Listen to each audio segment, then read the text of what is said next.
Mais qu'est-ce donc que cet objet? Un portefeuille? Un disque dur? Mais non, c'est un clavier Bluetooth.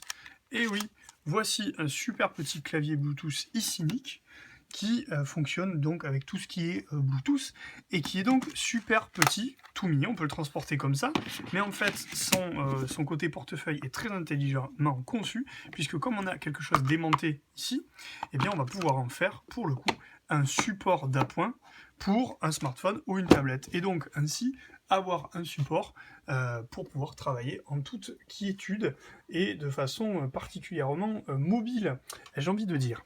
Alors voyons comment ce dernier fonctionne. Il faut préciser qu'il est donc chargé avec ici un petit micro USB, donc il va fonctionner de cette façon-là. Et lorsqu'on est dans les réglages du Bluetooth, eh bien on va essayer de le voir apparaître en touchant la petite fonction ici et le petit bouton Bluetooth. On voit ici que s'active une LED clignotante et le voici iCinic Keyboard.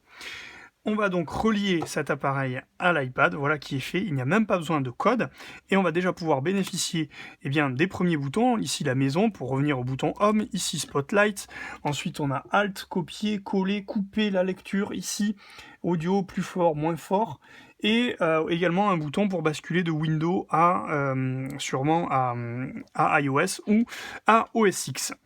Ensuite, on va juste tester s'il fonctionne bien, on va faire une nouvelle note et supprimer celle-ci, voilà, et c'est parti, voilà. Hop, je fais un petit peu n'importe quoi, il faut que je m'habitue. Voilà, il fonctionne évidemment parfaitement. On peut faire apparaître le clavier si on en a le besoin. Ah, ça ne marche pas, j'ai peut-être pas fait la bonne manip, et non. Bon, il y a des petites choses à aller, je dirais, découvrir normalement en touchant ce petit bouton FN et CTRL, on fait apparaître le clavier. Là, ce n'est pas le cas. C'est, on voit Android, Windows, iOS. Enfin, c'est peut-être pour ça. Il faut que je fasse iOS ici et là. Voilà, j'avais pas activé iOS. Donc on a un petit bouton, on le voit sur le E, Android, Windows, iOS. Et donc quand on active le mode iOS, on a les petits raccourcis en orange qui deviennent accessibles, et notamment l'activation, désactivation du clavier qui se présente. Et ici par exemple le arrobase, ou encore normalement on devrait le retrouver là, voilà. Donc on a toutes ces fonctions possibles. Donc un clavier ultra compatible, ultra portable, vraiment un très bel objet, très pratique. Moi personnellement je suis conquis parce que je sais que je vais pouvoir l'avoir dans mon sac toujours avec un iPad pas loin, et il faut reconnaître qu'un iPad avec un clavier Bluetooth c'est quand même très pratique parce qu'en plus on peut le mettre sur les genoux, le changer de place, et du coup là pour le coup le sortir en quelques secondes.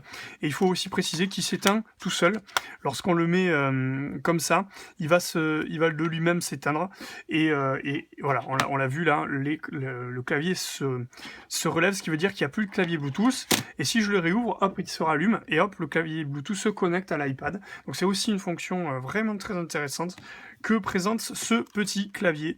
Donc une référence à conserver.